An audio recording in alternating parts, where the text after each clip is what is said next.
Hi, everyone. Is this working? And thank you for the lovely introduction. I think I breathed too heavily. Okay. So, as you can probably tell from my accent, English is not my native language. However, when I was in my last year of high school, I went to study in the United States for a year, and this helped me improve my English to the level where I had probably considered it to be at an advanced level.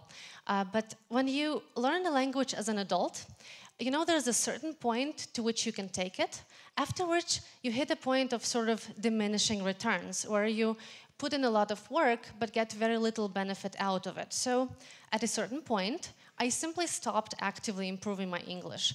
And I was happy with how I spoke. It was the writing that I was frustrated with. I would work with clients who were native speakers, and I would compare my emails to the emails that they were writing back to me. And I couldn't put my finger on it, but their writing was just so much more crisp and concise and eloquent and all around more pleasant to read. And I couldn't understand what I have to do to make my writing at least half that good. That was until I accidentally stumbled upon this book called The Elements of Style. It was originally published 100 years ago, but still very much relevant, and many books on the subject, almost all of that I have read, reference this book. And it is a collection of rules that when you do them, almost as if by magic, it makes your writing better. They're very simple, such as keeping relating words together in a sentence, or putting your sentences in a positive form, or using the active voice as opposed to the passive voice. Things like that. It was an eye-opener for me, because before that, I just couldn't understand what I have to do, and this was the recipe. So I actually went a little bit crazy and bought a bunch of books on the subject. And they cover a lot of things that you can do to improve your writing, but I only have 10 minutes today, so I wanted to only talk about one rule, but it's the most important one. Especially if you have never thought about how to make your writing better, try to remember this one thing, and it's use short words and short sentences and short paragraphs. Let's tackle this one by one.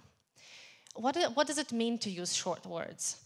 It means that whenever you know of two words that have exactly the same meaning in a given context, try to use the shorter one, or the more simple one, or more common, or the one that more people know.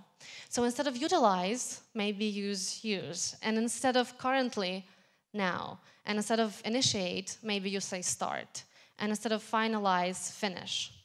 And people usually don't like this rule, because they say, what if I use simple words? And people will think that my English is simplistic, that I don't know English well.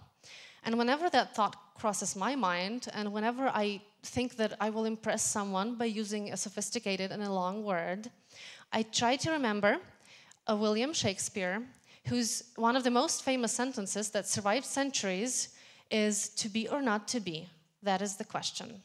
And to be or not to be, in that part of the sentence, not a single word is longer than 3 characters, but it's very impactful. You can say very impactful things with very simple words. I think it was Mark Twain who said, I didn't have the time to write the short letter, so I wrote a long one instead. So, meaning that when you work on your writing, it will become shorter and essentially more effective.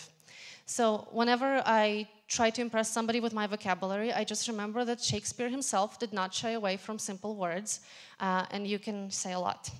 And the reason why it comes surprising to most people is because many of the classical business, English for business courses, this is what they do. They take a perfectly well-known sentence and well understood, for example, I think, and they come up with a dozen synonym phrases that are longer, supposedly more sophisticated, but in the end, they just add more clutter to your writing, and they waste mental cycles of the person who is trying to read whatever you wrote. So I don't really understand why this is happening, but I choose to side on the side of the authors of the books that I've read, as opposed to these business trainers. And so, coming back to the short words and short phrases, many expressions that are actually common in common use violate this principle. So whenever you see things like "there's no doubt that," just say "no doubt." I was unaware of the fact that, I didn't know. He is a man who, just say who. The question as to whether becomes whether, and owing to the fact that becomes because, and I want to call your attention to the fact that becomes I want to remind you. The fact that he had not succeeded, just say his failure. It's simpler. Coming to short sentences. In the words of William Strunk, who wrote the book that I initially mentioned, vigorous writing is concise. A sentence should contain no unnecessary words, a paragraph, no unnecessary sentences. And for example, how do you make your sentences shorter? Well, even remembering that you want to make them shorter will help you. So usually when we sit down and try to write down whatever we have in our head, this is how it comes out. Although we didn't quite expect this outcome, we can't say it comes as a complete surprise to most of us. If you remind yourself to not mumble and keep it short, you might come up with this alternative. Few of us expected this outcome. This is much easier to read and more effective in the long run. Another way is to make your sentences shorter is to have a look at whatever you wrote and try to highlight the words and phrases that don't add much to the meaning of the sentence. It's difficult initially, but you get better at it the more you do it. So, John, who is a senior engineer on our team, said that the reason for the system outage was that the fact that the network was overloaded at the time due to backup procedure. And you may highlight these words that don't really carry essential meaning to the sentence. And if you remove them and rephrase the sentence slightly, this is what you might come up with. John, our senior engineer, says the system failed because the network was overloaded due to backups. This is much easier to read. And you can take it further and you can ask yourself, is it essential that John is our senior engineer, or can it be that people know this already? Maybe we can remove that and it becomes John says that system failed, etc. Not every sentence needs to be short, because when every sentence is super short, your writing may become jumpy. But if you include plenty of short sentences in your writing, it sort of gives the reader, allows them to catch their breath as they're reading, even if they're reading in their head. It's very important. This is much less intimidating to read than the one on the left. And then once you've mastered the short words and the short sentences, the craft comes down to short paragraphs. Usually the single wall of text is very intimidating to read, and people tend to, when they see an email that has landed, that's just this huge wall of text, the tendency is to set it aside to read later, as in maybe never. So try to include plenty of white space between your paragraphs, and this is much more approachable and easier to read. You can take it to the next level and master the art of one-sentence emails. Sometimes your thoughts can be boiled down to a single sentence. And the beauty of these emails is that by the time you have opened the email and glanced over it, you will have read the entire email. It's impossible to set it aside to read later. You have already read it just by looking at it. People will love you for these emails. You save a lot of time to whoever is reading your emails.